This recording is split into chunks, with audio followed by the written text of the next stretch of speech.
दोस्तों, आज मैं आपको एक ऐसी प्रेरक बात बताने जा रहा हूँ। यह प्रेरक प्रसंग उस समय का है जब मेघनाद से लक्ष्मण जी का अंतिम युद्ध होने वाला था।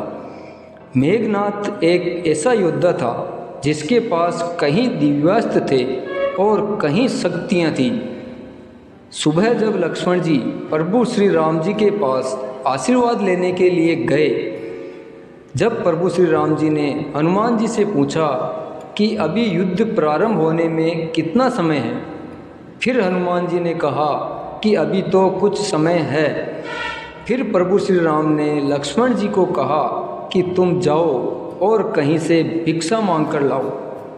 यह ध्यान रहे कि जो भी पहले मिले उसी से कुछ भिक्षा मांग लेना। यह सुनकर सभी सोच में पड़ गए कि आशीर्वाद की जगह प्रभु ने भिक्षा मांगकर लाने को क्यों कहा। लेकिन लक्ष्मण जी को तो जाना ही था, क्योंकि प्रभु ने जो आज्ञा दी है। जब लक्ष्मण जी भिक्षा मांगने निकले तो सर्वप्रथम उनको रावण का सैनिक मिल गया।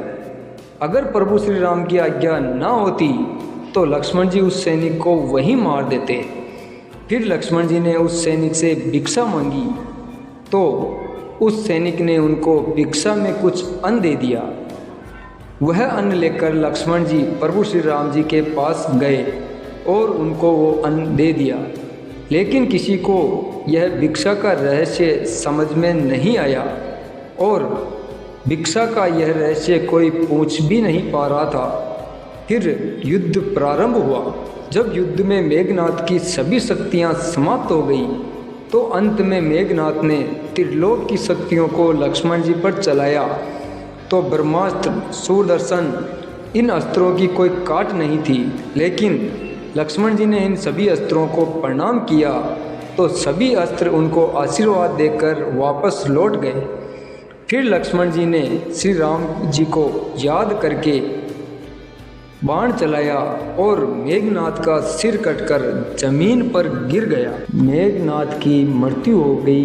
फिर उसी दिन जब प्रभु श्री राम आराधना कर रहे थे, लेकिन वो प्रश्न तो अभी रह ही गया था। फिर हनुमान जी से रहा नहीं गया तो उन्होंने प्रभु श्री राम जी से भिक्षा के उस रहस्य के बारे में श्री राम जी से पूछ ही लिया। यह सुनकर प्रभु श्री राम पहले मुस्कुराने लगे और फिर कहा कि मैं लक्ष्मण को जानता था, वह अत्यंत क्रोधी है। लेकिन युद्ध में क्रोध का कोई काम नहीं होता है। युद्ध में विनम्रता की अत्यंत आवश्यकता पड़ती है और विजय वही होता है जो विनम्र हो। मुझे पता था कि मेघनाद युद्ध जीतने के लिए दिव्यास्त्रों का प्रयोग जरूर करेगा। इन अमोघ शक्तियों के आगे विनम्रता ही काम कर सकती थी। इसीलिए मैंने सुबह लक्ष्मण को झुकना सिखाया था कि एक वीर योद्धा जब किसी के सामने भिक्षा मांगेगा तो विनम्रता स्वतः प्रभावित होगी। लक्ष्मण ने जब मेरा नाम लेकर बाण छोड़ा था, उस समय अगर मेघनाद भी विनम्रता दिखाता, मैं उसे माफ़ कर देता। इसीलिए किसी भी बड़े युद्ध में विजय प्राप्त करने में विनम्रता का सबसे बड़ा महत्व है।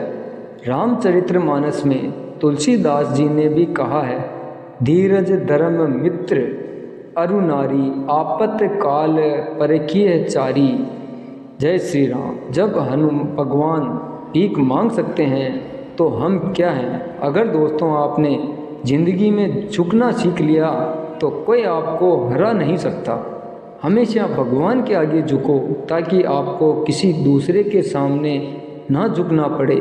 जय श्री राम, जय हनुमान, जय हिंद, जय भारत।